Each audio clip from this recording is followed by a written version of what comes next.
তোমাদের সাথে কামরাঙা মাখার রেসিপি শেয়ার করবো। শীতকালে টক খেতে আমার এত ভালো লাগে, আর নর্মাল দিনেও আমার টক খেতে খুবই ভালো লাগে। তো রাস্তাঘাটে দেখলেও আমি কিনে হলেও খাই, কিন্তু কিনে খেতে গেলে কি একটা জিনিসের দাম 10 টাকা, মেখে দেবে আরও 10-15 টাকা নেবে। তো তাই ভাবলাম বাড়ি নিয়ে গিয়ে খাই। এই কামরাঙাটা 10 টাকা দিয়ে কিনে এনেছি।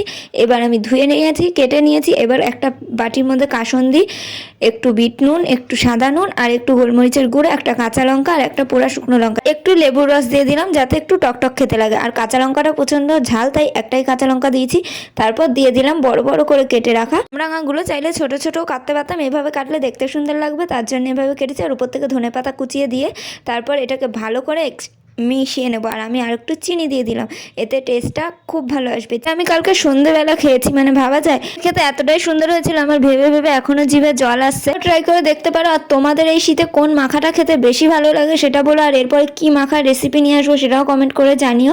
আজকের মতো টাটা।